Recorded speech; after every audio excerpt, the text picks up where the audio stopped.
Good morning, good afternoon, good evening. Welcome to Modern Woman Profession. Today we got a nice video. So let's see what it say. To help him achieve his Today we're God-given gonna talk purpose in about life. Now, I know why women say after a breakup they say they're gonna find themselves. that sounds like it's a derogatory view of women, that women are nothing more than the helper to their husbands.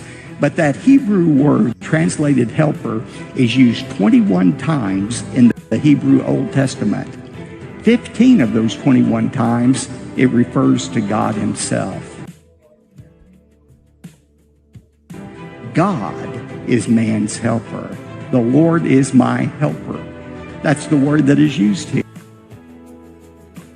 here. Man is deficient by himself. He's weak by himself. He needs a helper. He needs God. But God's provision to help him is the woman. The woman is the God figure in a husband's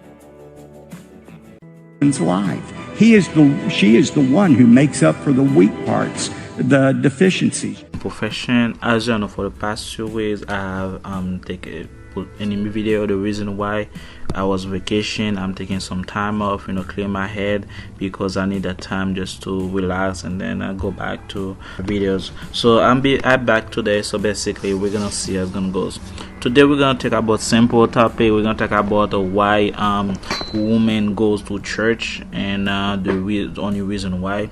As you can see, pastor, priest, and those religions, they see a lot of women now lately. You fill them with congregation, they fill the seat, and they all the time you see their youth ministry is 80% female, and they're like, where do men go? The reason why women go to church is lately because what happened is they trying to bail out. The bailout is that I've been having all my fun during the youth time. I've been all my years like going through because I was the best shape, and I have all those fun. Now I come to church not because I'm seeking for Christ or I'm not seeking for salvation, but I'm seeking for help. The help I need is the only way I can find it is in the men in church, because the men in church, they're not judgmental. They're not gonna judge me about my past, and also they also put with anything. If he cheat, I can leave him.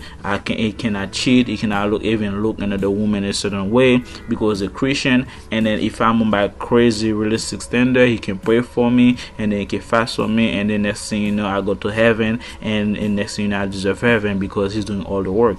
But they forget about that when those women come to church, is they become a blasphemy. The reason why it's a blasphemy because when they are at the church, their husband lose a job, they are doing the 304 activities, they disrespect their husband, and the next thing they don't cook for their husband, they hold in bed with phone to the husband, and they make life of the husband miserable. And then once they have the kids in, is wrap, and then her husband has to pay every time for her new clothes, her new hat, her new shoes, her new bag. And the next thing you know, the husband is not getting any action, probably once every month or probably once every 2 or 3 months. And then God says that well, you blaspheme my word because you come to my church, and next thing you know, under my name to find salvation, but you're not coming for salvation. You come from the men, even though you pray for the men. But the thing is, you're not in a good place to find that man, because what happened is you misuse that. Since those women, they don't read the Bible, they don't go to prayer, they don't even know how to pray. All they do, if they need something, to go to social media and ask for the preacher and the priest to pray for them, or the congregational to pray with them. But they cannot do that. They didn't have baptized on the water. They didn't feel the Holy Ghost. They can even pray in tongue. But they're looking for the man to marry to do all these things that she doesn't. And next thing you know, she feel like she's entitled to go to heaven because that man is a man of prayer. That's what they're looking for, a man that's go to church. And God see that since you blaspheme my word, and then you come to my church, you making sin. That's why you see all those people that are in church, they have a affair, they have a divorce, they have a lot of cheating in the church, because those women bring the same mentality that's from outside, they bring inside the church, and the next thing you know, it's become chaos. And even more chaotic, even the way they dress, is the same thing as when they go to the nightclub. You see the clothes is tight, you see the cleavage, you see the boobs, and then they have makeup on, they have their piercing on, and they come to, even to the church they come as you are, but it's not a club, honey. It's a holy place, holy ground, and you should dress as a holy God, to see we're a holy God. You don't come to church just for that. You come to a sacred ground, and people, modern women, they don't know what's sacred because they think it's everything's about them. And then once God see that those women take his name in vain and come to his church, his place, and then misuse this is what's gonna happen.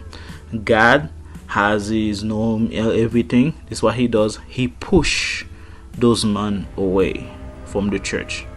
Now men, they preach in the house, they stay home, play video game, they pray in their home.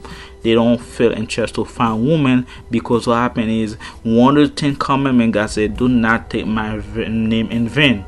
And what they do, those women, they came the word of God to use it in church to try to push a agenda for a man, but that man, they will expect to that man to forgive them all the time. That man is not Jesus. That man is a human being. He has emotion, and he cannot forgive everything, because what happens is there's some barrier. All men want some respect, and most of those women, when they ask for a man that's willing to go to church, that woman doesn't respect that man. They want something. They want the resources, they want the name, they want the title, but they don't respect that man. They are loud, and next thing they don't even pray to their husband. They don't bless their husband. They pray to get their husband, and once they get it, they don't even keep praying for the husband.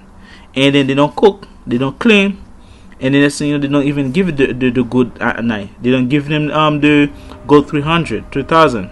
They don't even do that. And then that man become miserable. And at the end of the day, when she feel like she's moved on now, she's different aspect of her life, now she can divorce him, because those women are not even Christian, so she can divorce him and move to the guy.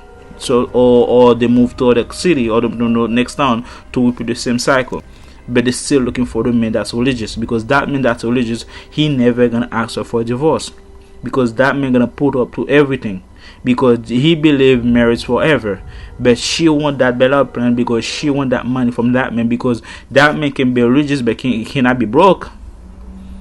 That man can be religious and he cannot be entitled to say whatever he wants, because at the end of the day, she's the one who's gonna lead that relationship. She's the one who's gonna take everything about that man, and she's the one entitled to say what's so going on from the beginning to the end.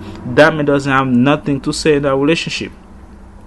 And then that's the reason why men go on their own way. They don't go to church, because that same reason is that they don't feel appreciated, one, and two, men feel like women are not really going to church to seek for Christ. They seek for attention. That's why every time they have high heel in church and they dress a certain way, so they seek attention. And then with the pastor, deacon take the mic, when they preach about Christ, they preach about against the man, was everything goes wrong with the man. But when they start talking about the sister, they always say it's not in this church. And then men feel like I get pushed and ignored and humiliated and accountable for everything I do, and at work, at the job, at my house, in school, on the street, and even church. I can take a break, and then they be like, you know what, I give up. So they don't want to go to church. Now they'll stay home, listen to the sermon, listen to preaching, and then that's what happened now. Now women feel confused, because they think back in the day they can find a refuge or a way out inside the church, as their grandmother did, as their great grandfather did, so they can have a life together. Now after they have all this fun, all the 3 or 4 run to the street, and then now they're setting for serial prayer, Russell prayer, and next thing you know, when they come in, they have no men. They find no man inside the church. All they see is the same woman that was outside doing the 3 of activity. They found them same church, and there's no man. Now they become miserable because they have no safety net, and God take that safety net away from them, because they use that name of the God in vain. And one of the 10 commandments is do not take the name in vain, because when they come to church, they want the men to worship her, not worship Christ, not worship God. They want the men to worship him, which is idolatry. Idolatry is a sin, and when you sin in idolatry, you go into hell. There's no way about it. And they want the men that's inside the church to be religious but worship her at the same time. You cannot serve two masters, and they know it, but they do it on purpose just to see that they deserve it. And on top of that, they say they are goddess. You're not goddess.